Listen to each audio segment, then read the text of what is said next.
श्री गणेशाय नमः। पंचम अध्याय। कुमारजी आज्ञा गर्नुहुन्छ, हे अगस्त्य मुनि, दक्ष प्रजापतिले 33 कोटी कन्या 33 कोटी देवतालाई कन्यादान दे सबैलाई ज्वाइँ तुल्याए आनन्दले रहँदा भए। हे अगस्त्य मुनि, सतीदेवीलाई श्री महादेवले विवाह गर्नुभएको कुरा भनिसके। अब के सुन्ने इच्छा छ भन, म भन्दछु भने कुमारले भन्दा अगस्त्य मुनि भन्दछन्, हे कुमार, त्रिपुरासुरले कसको तपस्या गर्यो, यो सब मलाई आज्ञा गर्नुहोस्। तब कुमार भन्छन्, हे मुनिवर, अघि जब महात्मा भगवान विष्णुले हिरण्याक्षलाई मार्नुभयो, तब सम्पूर्ण दानवहरू अति दुखी भई खेद गर्न लागे। तब मै नाम भएको दैत्यले मनमा बडो खेद गरे, विचार गर्न लाग्यो, जस्तो कामदेव नहुँदा रति भइन् उस्तै त्यो दैत्यको राजा मय भयो। फेरि अरू 2 दैत्य तारकाक्ष र विद्युत प्रभ नाउँ गरेका आफ्नो साथीलाई समेत साथले त्यो मयले ठुलो अगरको तपस्या गर्न लाग्यो। ती 3 जना दैत्य पुष्माको कठ्याङ्ग्रिदो जाडोमा हिमालयमा गई बस्दथे। वैशाख जेठको चर्को घाममा पञ्चाग्नि तापी तपस्या गर्दथे। वर्षकालमा खुल्ला चौरमा बसी तपस्या गर्दथे। यस्तै तरले तपस्या गर्दा गर्दा तिनीहरूले दिव्य 10,000 वर्ष बिताए। ती दैत्यको जिउमा केवल छाला र हाड मात्र बाँकी रह्यो। फेरि ठुलो सुखदेखि पनि च्युत भए, तै पनि सूर्य समान तेजस्वी देखिनको लागि। तिनका तपस्यादेखि ब्रह्माजी खुसी भई ती 3वटाका अगाडि भन्न लागे, हे दैत्यमा श्रेष्ठ भएका दानव वीरो, तिमीहरूको तपस्यादेखि बहुतै खुसी भए। अब तिमीहरूको मनमा जो छ, इच्छा छ, सो वर माग, म दिन्छु भने ब्रह्माजीले भन्नुभयो र तिनीहरूले ब्रह्माजीलाई साष्टाङ्ग दण्डवत प्रणाम गरे।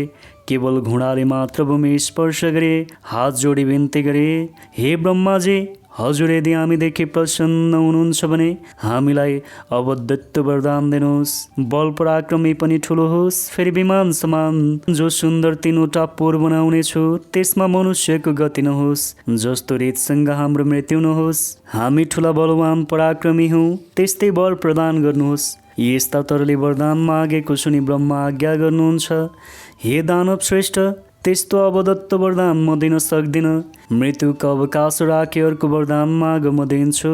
यसमा अन्यथा नमान। यस्ता तरको ब्रह्माजीबाट आज्ञा भएको वचन सुने मय दैत्य फेरि भन्दछन्, हे प्रभु, अघि मैले बिन्ती गरे जति कुरा सब होस्। मृत्युलाई ती मैले बनाएका पोर 3वटा एकै ठाउँ रहने छैनन्। जब पूर्ण 10,000 वर्ष पुग्ला, तब 3 पोरको 1 आधा निमेषभर मात्र मिलन होस्। त्यस आधा निमेषभित्रमा जो 1 बाणले ती 3 पोरलाई नाश गरोस्, त्यही वर मलाई मार्नमा समर्थ होस्। यस्ता तरका त्यसमय नामको दानवका वचन सुने तथास्तु भने ब्रह्माजी सत्यलोकतर्फ जानुभयो। तब त्यसमय नामको दानवले पनि जगत नाश गर्नको निमित्त आदि कल्पमा 3 पोर रचना गर्दभयो। ती 3 पोरमा पहिलो पोर चाहिँ फलामको बनायो, दोस्रो चाँदीको बनायो र तेस्रो सुनको बनायो। ती 3 पोर आकाशमा मानव सुमेरु पर्वतका श्रृङ्गार जस्तो देखिन थाले।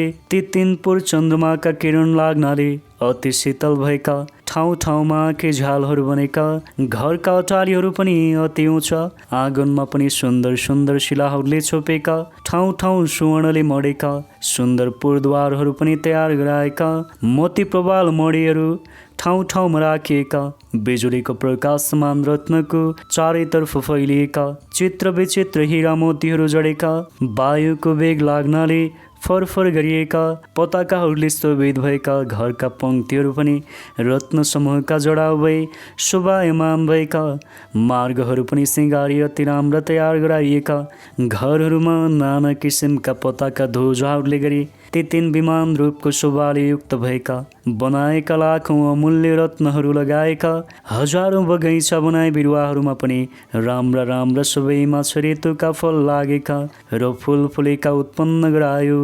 तलाउ पनि हजारौँ किसिमका कमलहरूका फुल फुले शोभायमान भएका तयार गराउँदभयो।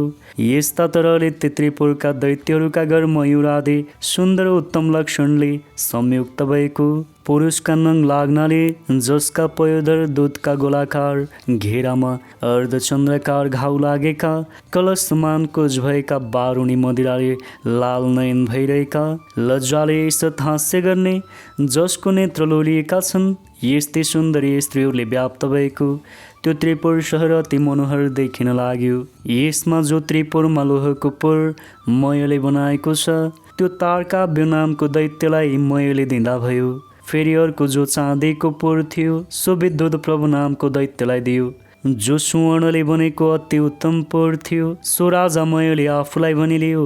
तब त्यो त्रिपुर दैत्यपतिका मन्त्रीवर्गहरूले शोभायमान भयो। त्यो दैत्यराज पनि अनेक तरका सम्पूर्ण आफ्ना शत्रुहरूको सेनालाई जितिकन ब्राह्मण वर्ग वृत्यवर्गले शहीद भए स्त्रीहरूलाई साथले सुखपूर्वक रहँदा अनेक तरका सुख पाउन लागे। तीन लोकको आनन्दलाई ध्वंस गर्न लागे र शेखेर दर्पमा प्राप्त भई सम्पूर्ण देवताहरूलाई जितेलियौँ भने मनमा मान्न लागे। उनीहरूलाई मार्न लागे। उनका बगैँचाका वृक्ष बिरुवाहरू खेल्नलाई ल्याए। यस्ता तरले देवताहरूलाई दुःख दिँदामा बहुत काल व्यतीत भयो। तिनीहरूदेखि इन्द्र आदि देवता अति क्रोधित भए र ब्रह्माजीका सामु गए त्रिपुरवासी दैत्यहरूको सम्पूर्ण उपद्रव विस्तार गरे। तब ब्रह्माजीले सब देवताहरूलाई शान्त गराए।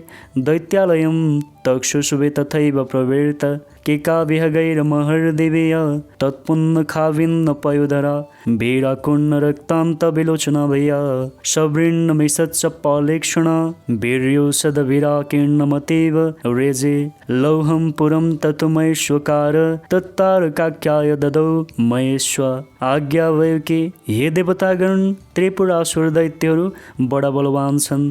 तिमीहरू तिनको नाश गर्न सक्दैनौ। तस्मात् नारायण आदि सकल देवता हामीहरू महादेवका शरणमा जाउँ। उनी महादेव हाम्रा गति छन्। उनी महादेव हामीहरूका शत्रु ती दैत्यको नाश गर्न सक्छन्। यस्ता तरको ब्रह्माजीको आज्ञा सुने। हवस् भनी ब्रह्मा सूर्य इन्द्र वायु र अग्नि आदि सकलले ब्रह्माजीलाई साथले कैलाश गएर महादेवलाई देखे अनेक तरसँग स्तुति गर्न लागे। हे त्रिलोकेश, हे पिनाकधारी, हे चन्द्रमौले, हे अति पराक्रमी, तिमीलाई कोटि कोटि नमस्कार। चन्द्रमाका प्रभावले प्रकाशमान भएका उत्तम जटाधरी, हे चन्देश्वर, हे त्रिलोकदेव, हे पिनाक पाणी, तपाईँलाई कोटि कोटि नमस्कार छ। अति तीक्ष्ण धार भएको वंशहरू धारण गर्ने, त्रिशूल लिने, नन्दीलाई वरदान दिने, जगतलाई शरण दिने, देवताका पनि देवता यस्ता तपाईँलाई कोटि कोटि नमस्कार छ। सदा सर्वदा प्रसन्न भई वरदान दिने, यज्ञको मालिक हिमालयमा बस्ने, हे कैलाशवासी, यस्ता तिमीलाई कोटि कोटि नमस्कार छ। विरक्तिहरूले ध्यान गरिएका सदा सर्वदा धर्ममा रहने, दिशारूपी जो वस्त्र तिनी धारण गर्ने, भक्तलाई वरदान दिने, जगतका सम्पत्तिलाई तुच्छ मान्ने, जगतका दाता विधाता यस्ता तपाईँलाई कोटि कोटि नमस्कार छ। परभन्दा पनि झन् परमात्मा परमेश्वर तिमीलाई कोटि कोटि नमस्कार छ। चन्द्र सूर्य इन्द्र अग्नि ब्रह्मादि देवताका पनि पालन र सृष्टि गर्ने, चन्द्र सूर्य इन्द्र अग्नि ब्रह्मादि देवताका पनि पालना र सृष्टि गर्ने, यस्ता तपाईँलाई कोटि कोटि नमस्कार। सूक्ष्मभन्दा पनि अति सूक्ष्म स्वरूप, नित्य स्वरूप, काल स्वरूप धारण गर्ने यस्ता तपाईँलाई नमस्कार। परभन्दा पनि परमात्मा रूप शङ्करलाई सहस्र नमस्कार छ। सम्पूर्ण पृथ्वीलाई धारण गर्ने यज्ञ स्वरूप यस्ता तपाईँलाई नमस्कार। चन्द्र सूर्य वायु अग्नि जल आकाश र इन्द्रलाई रचना गर्ने यस्ता तपाईँलाई कोटि कोटि नमस्कार। दक्षको यज्ञ नाश गर्ने, पुषाको दाँत भाँच्ने, कामदेवलाई भस्म गर्ने यस्ता तिमीलाई कोटि कोटि नमस्कार। हे पुरुषोत्तम, हे सौम्य, हे वपुष्मान, हे महादेव, सकल जगतको सृष्टि स्थिति संहार गर्ने यस्ता तपाईँलाई कोटि कोटि नमस्कार। यज्ञ उत्पन्न गर्ने, सुर असुरहरूलाई पनि उत्पन्न गर्ने, यज्ञहरूलाई उत्पत्ति गर्ने हे नीलकण्ठ, हे शिखण्डे, तपाईँलाई कोटि कोटि नमस्कार। सदा मसानमा निवास गर्ने, सर्वदा दैत्यको अङ्ग पनि नाश गर्ने, मोह छुट्याउने, अज्ञानको ध्वंस गर्ने यस्ता तपाईँलाई कोटि कोटि नमस्कार। सदा मोक्ष स्वरूप वरदान दिने, सदा सर्वदा निरन्तर अमृत स्वरूप गिरीन्द्र पुत्रीका व्रत कुमारका पिता यस्ता तपाईँलाई कोटि कोटि नमस्कार। फेरि दक्षको यज्ञ नाश गर्ने यस्ता तपाईँलाई कोटि कोटि नमस्कार। हे वरदाता, हे चण्डेश्वर, हे ईश्वर, हामीदेखि प्रसन्न हुनुहोस्। हजुरलाई कोटि कोटि नमस्कार। यस्ता प्रकारले देवताहरूले स्तुति गरेपछि देवताको स्तुतिदेखि प्रसन्न भई उनका मनको इच्छा जानी आज्ञा गर्नुभयो। हे देवता हो, जे वर माग्छौ माग, सम्पूर्ण कुरा दिन्छु। लोकमा मैले नदिने कुरा केही छैन। महादेवको यस्तो आज्ञापछि सम्पूर्ण देवताहरू बिन्ती गर्दछन्, हे प्रभु, ब्रह्माजीका वरदानले उन्मत्त भएका मय आदि नाम गरेका दैत्यहरूले हाम्रा उर्वशी आदि अप्सराहरूलाई पनि लुटिलगे। सम्पूर्ण उपवनका उत्तम उत्तम बिरुवाहरू पनि लुटे, बगैँचाहरू नष्ट गराइदिए। अब देवताहरूलाई नाश गर भन्दै हामीलाई दुःख दिँदैछन्। हे भगवान, ती दैत्यको नाश गर्नलाई ब्रह्मा पनि समर्थ छैनन्, विष्णु पनि समर्थ छैनन्। हे भगवान, जस्ता रीतले देवताहरूको जय हुन्छ सो वरदान बक्सनुहोस्। यस्ता प्रकारले स्तुति गरेको देखि महादेव प्रसन्न भई देवताहरूलाई यस्तो वचन आज्ञा गर्नुभयो। हे देवतागण हो, तपाईँहरूले 11 अंश धारण गरी रुद्र तेजोमय रूप भई दानवहरूलाई नष्ट गर्नुहोस्। यति महादेवबाट आज्ञा भएपछि देवताहरू फेरि बिन्ती गर्दछन्, हे भगवान, हामी हजुरको तेजको सहस्रांशको 1 अंश पनि धारण गर्न सक्दैनौँ। महेश्वर तेजलाई धारण गर्न त के, हेर्नलाई पनि हामी सामर्थ्य छैनौँ। हे भगवान, हाम्रो उपर प्रसन्न हुनुहोस्। हामीले केही गरे पनि दैत्यलाई जित्न सकेनौँ। हे भगवान, आफैले त्रिपुरासुरलाई मार्नुहोस्। तिनलाई ब्रह्माजीको वरदान प्राप्त भएको छ कि दिव्य 10,000 वर्ष बितेपछि तिनको पुरको आधा निमेषसम्म भेट हुनेछ। त्यो आधा निमेषभित्रमा 1 बाणले जो भस्म गर्छ त्यसैबाट तिमीहरूको मृत्यु होला, नत्र अन्यथा तिमीहरूको मरण हुने छैन। यस्तो वरदान पाएका दैत्यको नाश गर्नमा हाम्रो सामर्थ्य छैन। हे प्रभु, हामी उपर प्रसन्न हुनुहोस्। त्यस त्रिपुरासुरको नाश गरी बक्सनुहोस्। यस्ता प्रकारको स्तुति गर्ने खिन्न चित्त भएका देवताहरूलाई आश्वासन दे महादेवबाट आज्ञा भयो। हे देवगण, यदि यस्तो महादुर्भित्री पर्छ भने ब्रह्मादि देवताको प्रिय निमित्त म 1 बाणले ती 3 पुरलाई भस्म गरिदेऊला। रथमा बस्दा त्रिपुरासुरको नाश गरौँला। दानवादी वीरहरूले रक्षा गरिएको त्रिपुरसँग लड्दा मेरो बललाई सम्हार्न सक्ने हिमालय पर्वत समान मेरो निमित्त तपाईँले रथ तयार गराउनुहोस्। यस्ता वचन सुनि सकल देवतागणहरू हवस भने महादेवलाई नमस्कार गरी खुसी भए र हे मुनिश्रेष्ठ, महादेवका निमित्त विश्वकर्माले सम्पूर्ण देवताले युक्त भएका सुवर्णमय रथ तयार गराए। त्यस रथको दक्षिण चक्र पाङ्ग्रो सूर्य भए, उत्तरतर्फको चक्र चन्द्रमा भयो, दक्षिण चक्रमा 12 सूर्य भूषण गराइए। ऋतु पनि रथको दायाँ बायाँतिर राखिए। त्यो रथको गजुर आकाश बनाए, पाङ्ग्रो अड्याउन दण्ड मन्द र चालको बनाए। अस्ताचल र उदायचल यी 2 पर्वत 2 पाङ्ग्राको चुकुल गराए। ऐन संवत्सर रथको वेग भयो। 4 समुद्र रथका 4 कुण्डलिका भए। सम्पूर्ण गङ्गा आदि तीर्थहरू उत्तम वस्त्रभूषणहरूलाई स्त्री रूप भए। हातमा चमरले त्यस रथमा रहे। लगाम हाँक्ने सारथी ब्रह्मा भए। ब्रह्मा स्वरूप ओमकारको कोर्रा बनाए। विन्ध्याचलको छत्र निरूपण गरे। मन्द्राचल भएको पार्श्वदण्ड बनाए। सुमेरु पर्वतको धनु बनाए। श्री शेषनाग धनुको ताँदो बनाए। सरस्वती देवी जे घण्ट भई गइन्। साक्षात नारायण भगवान विष्णु अग्निबाणको टुप्प भए। 4 वेद रथका 4 घोडा भए। तारागणहरू घोडाको गहना भए। यस्ता तरहले हे मुनि, जो जति जति यो ब्रह्माण्डमा विज्ञ छन् सब त्यस रथका अवयव भए। यस्ता प्रकारले त्यो धनुबाणले सहित भएको रथ तयार भएपछि भगवान शङ्कर पृथ्वी र आकाशलाई कम्प गराई रथमा चढ्नुभयो। उहाँ पछि रुद्रका नन्दी आदि जो पार्षदहरू छन् सो नन्दी भए, शङ्कुकर्ण भए, चण्डेश्वर भए, गणेश्वर भए, योगाक्षी भए। यी सब त्रिशूलपट्टि हातमा लिएका अनेक तरहका शास्त्र जानेका, नाना तरहका शङ्ख बिरे मृदङ्ग बजाउँदै महादेवका उपर अनेक चित्र विचित्र पुष्प वर्षा गराउँदा भए। तिनका तेजको भार सहन गर्न नसके सम्पूर्ण देवताहरू मोहमा प्राप्त भए। महादेवले देवता मोह भएको जानी तिनका तेज खिची केही शान्त गर्नुभयो र अनि देवताले रुद्रगणको तेज सहन गर्नेलाई किञ्चित समर्थ भए। त्यहाँ पछि हे मुनि श्रेष्ठ, उसै बेलामा नारदजी दैत्य कहाँ गई भन्न लागे। महादेव देवताहरूका स्तुति देखे प्रसन्न भए तिमीहरूलाई मार्न भनी आउन लागे। अब तिम्रो जस्तो इच्छा हुन्छ सो गर, नत्र तिमीहरूको सत्यानाश हुनेछ।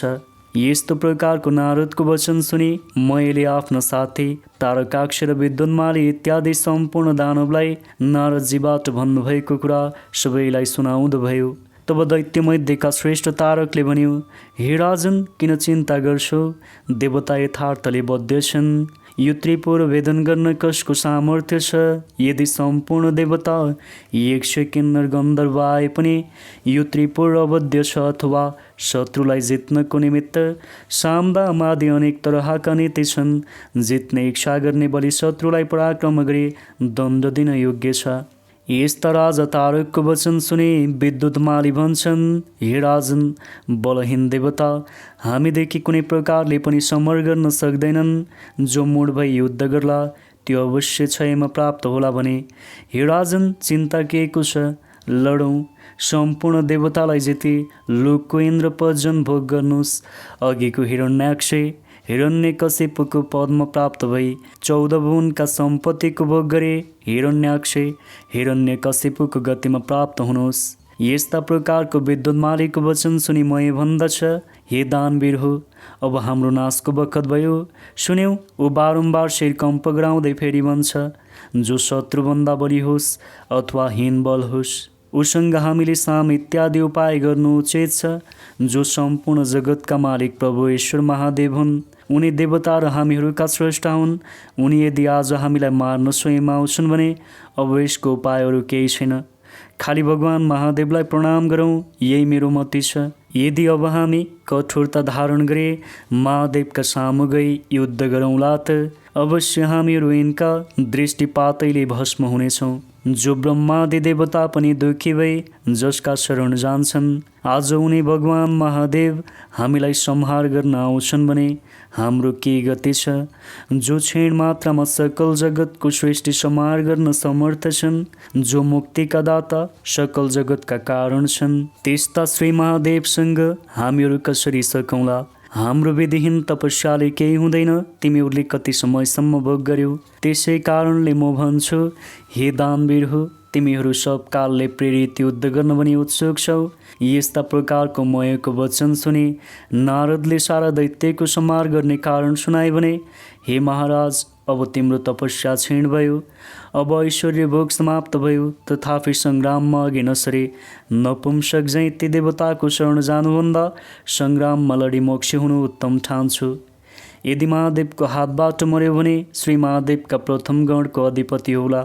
यदि तिमी शरण जाउला तापनि देवताका हितका निमित्त महादेव तिमीहरूलाई नमारी छोड्ने छैनन् भने फेरि यस्ता दानवका राजा भइकन पनि कातरता गर्दछौ। कातरतादेखि शिवजी प्रसन्न हुने छैनन्, सुरदेखि प्रसन्न हुन्छन्। किन नलड्नु? लड, कदाचित जित्यो भने 3 लोकको राज्य पनि भोग गरौला। यस्ता प्रकारको नारद ऋषिको वाक्य सुनि तारकाक्ष विद्युन्माली दैत्यहरू आयुष्यहीन भएका हुँदा भन्न लागे, ठिक हो महाराज, नारदजीबाट जो आज्ञा भयो त्यो बहुत उत्तम हो। मैले पनि तिनका वचन सुने। अब यिनीहरूको श्रेय नष्ट हुने बखत भयो भने जानी नारदजीबाट आज्ञा भएको बहुत श्रेय बनी भने मयको पनि यस्तो वचन सुने नारद पनि बहुतै प्रसन्न भए। मैले रक्षा बन्धन गरे सकल दैत्यलाई युद्ध गर्नमा तत्पर गराए। नारद महादेव भएको ठाउँमा गए ती दैत्यहरू पनि युद्धमा निश्चय भए। युद्धमा लालसा गरे अनेक तरहका शस्त्र अस्त्रले सुसज्जित भई तयार भए। तारकाक्ष बल बाणासुर विद्युन्माली आदि सबै दैत्य पनि युद्ध गर्ने निश्चय गरे। राजाका अगाडि अनेक तरहका बाजा बजाए सिंहनाद गर्न लागे। दानवका सेनाहरू पनि दानवलाई भयदायक देखिए। ऊ रथ आयो, लौ हेर ऊ रथको ध्वजा देखियो। यस्तै वाक्य परस्पर आपसमा भन्न लागे। भयो शोकलाई त्याग गरी कम्पित मुख गरी नानातर शस्त्र अस्त्रले युद्ध निश्चय गरी। जस्तै पशु अग्निका समीप जान्छ, त्यस्तै ती कालो चोदे त्रिपुरवासी दैत्यहरू शिवरथ कहिले आइपुग्छ भने हेर्न लागे। तब पश्चिम सागरका गिरोभागमा रहेका अनेक प्रकारका पताकादिले शोभित मानव सुमेरु पर्वत सुदृश्य त्रिपुर देखिन लाग्यो। नन्देश्वर आदि गणहरूले सिंहनाद गर्न लागे। दानवहरू पनि युद्ध निमित्त निस्के। चण्डेश्वर पनि बडो दीप्तिमान कुठार लिएका प्रचण्ड मुखबाई प्रमथादिगणका अगाडि उपस्थित भए। फेरि देदीप्यमान त्रिशूल हातमा लिए शिवतुल्य पराक्रम गर्दै आए। गणका अधिपति शङ्कुनायक पनि मुसल हातमा लिए उनका पार्श्वमा गई खडा भए। नन्दे भृङ्गे वीरभद्र आदि अनेक गण वज्र त्रिशूल गदा परेगले युद्धका निमित्त अग्रसर भए। दैत्यगण पनि महादेवको रथ आएको देखि युद्ध गर्न भनी अनेक प्रकारका दिव्य आयुध हातमा लिए निस्के र गणसँग युद्ध गर्न लागे। अति क्रोध पनि गर्न लागे। तब महादेवले त्रिपुरलाई दग्ध भए जस्तै देखे हास्य गर्दै लड्नलाई स्थित भए र ठुलो सिंहनाद गरी युद्ध गर्न लागे। नन्दी पनि महाबली दैत्यगणसँग युद्ध गर्न लागे। भृङ्गीले पनि 10 बाण छोडे विद्युत प्रभलाई भेदन गरे। रातारात आँखा पारे शिलाले ठोक्दा पनि त्यसलाई केही गर्न सकेनन्। तब श्रृङ्गी र रिटीले विद्युत प्रभका पृष्ठदेशमा प्रहार गरे। तब उसले पनि शूल्यपूर्ण फुङ्कारले भृङ्गी र रिटीलाई प्रहार गर्यो, जसको वेदना सहनै नसके भृङ्गी र रिटी त्यहाँबाट पलायमान भए। जब यस दैत्यराजले यिनीहरूलाई जित्यो तब गणनायक गणेशका काँधमा 1000 बाण छोडी वध गर्यो। फेरि त्रिषष्ठी फेरि 10,000 बाण छोडे। जब गणेशका मर्ममा घाउ गराई वेदना गराउँथ्यो तब गणेशजी अति क्रोध भई आफ्नो सुँड पसारे। त्यसको गर्दनमा बेरे निमुठी जस्तै मत्ता हात्ती कमलको फुल सुँडले बेरे तलाउबाट उखेली फ्याँक्छ, त्यस्तै विद्युत प्रभको शिर पनि उखेली फ्याँकिदिए।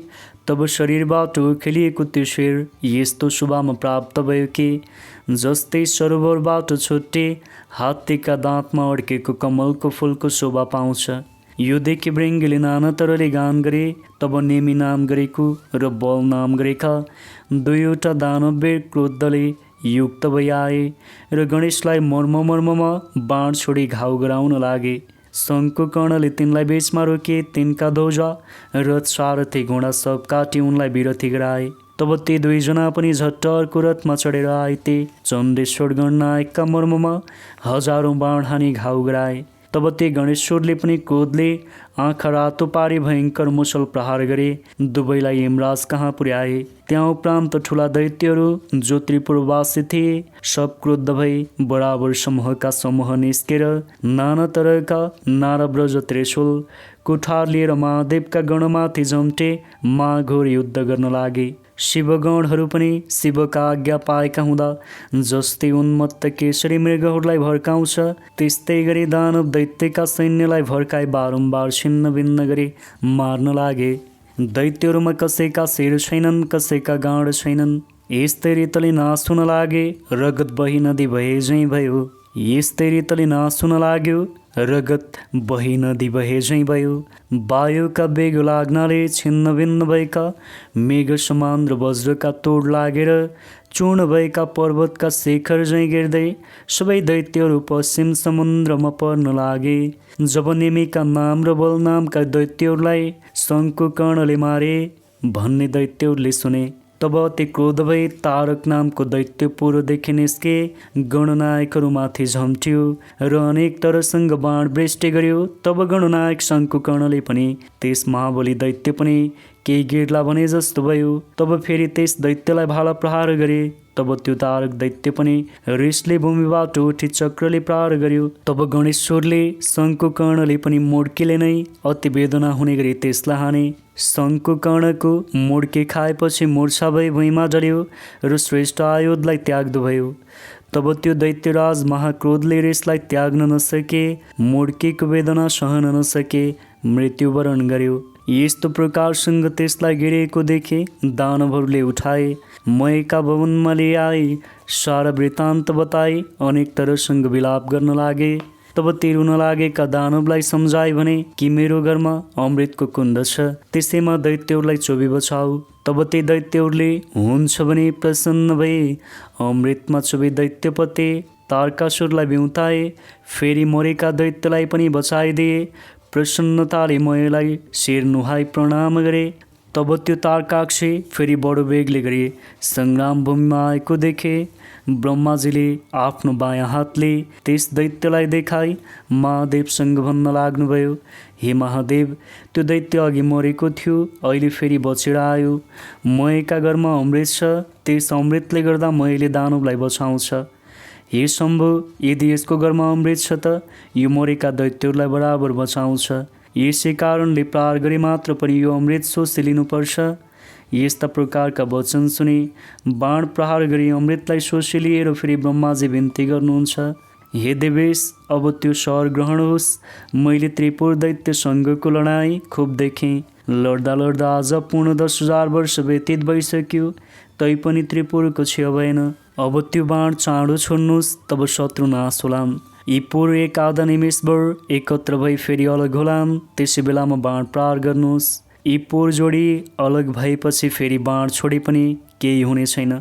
हे भगवान्, यदि मेरो बिन्ती लाग्छ भने बाण प्रहार गर्नुहोस् र यो त्रिपुरको नाश गर्नुहोस्। यस्ता प्रकारका ब्रह्माका वचन सुने लौ भनी त्यो उग्र बाण धनुमा चढाए।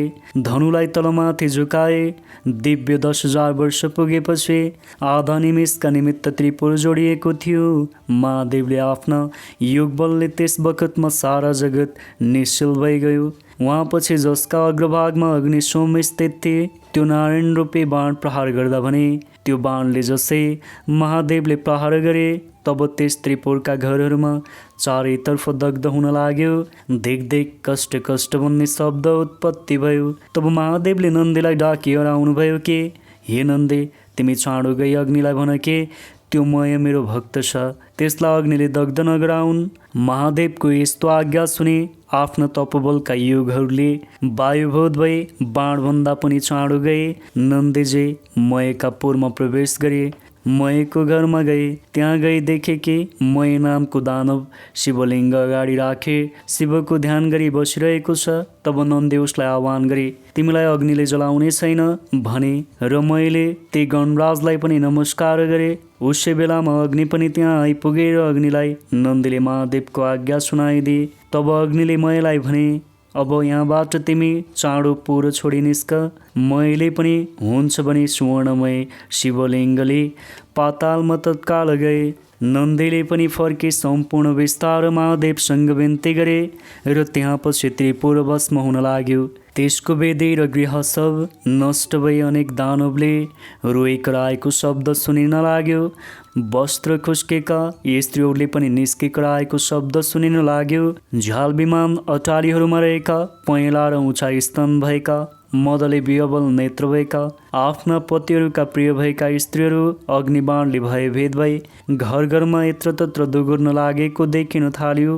जस्तै पर्वतमा स्थित किन्नरहरू व्याकुल हुन्छन्, त्यस्तै कोही आफ्ना आफ्ना पतिलाई आकुल भई अङ्कमाल गर्न लागे, कोही भाग्न लागे। शेष दानव पनि आफ्ना आफ्ना स्त्रीहरूलाई बोके त्रिपुरदेखि भाग्न लागे। शिवभक्तिले हिन सम्पूर्ण भूषणहरूले हिन देख्नमा पर्वतकार दैत्यहरू सागरमा खस्न लागेका देखिन थाले। जो स्त्रीगण आकुल भई समुद्रमा खसेथे, जो दानव गिरेथे, तिनलाई अनेक तरका जलजन्तुले भक्षण गर्न लागे। आफ्ना पतिलाई देखि आकुल भई विलाप गर्दै अग्निमा प्रवेश गरे।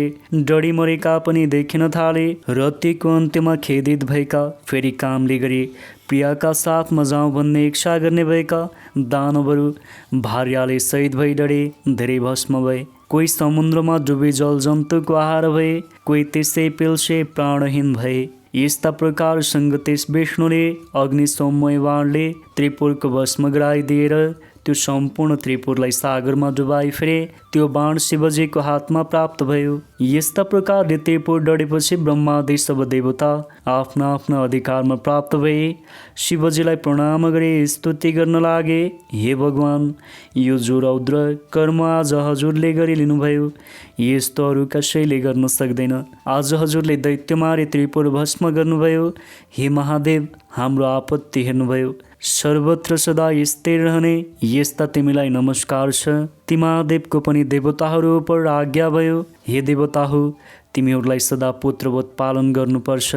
आज शत्रु मर्नाले तिमीहरूको अभिलाषा पूर्ण भयो। अब तिमीहरू प्रसन्न भई आफ्ना आफ्ना आश्रममा जाऊ। यस्तो आज्ञा महादेवको भएपछि प्रणाम गरे सम्पूर्ण देवताहरू आफ्ना आफ्ना आश्रममा गए। देवताहरू गएपछि साध्यहरूदेखि पूजित भए।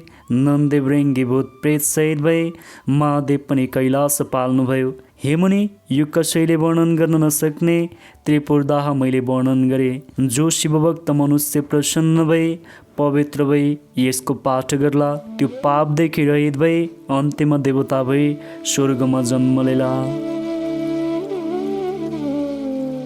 ऋतावसाने पतिखेदितानां प्रियैरेवतां दिगन्तु कामः सर्वे तत् दैत्यवृषः सभार्य प्रदर्यमानास्त्रे पुरोभवेतुः। इति श्री स्कन्दपुराणे केदारखण्डे माघमाहात्म्ये कुमार अगस्त्य संवादे श्रीस्वस्थाने परमेश्वर्या व्रतकथायां त्रिपुरवहन वर्णनं नाम 5म् अध्याय।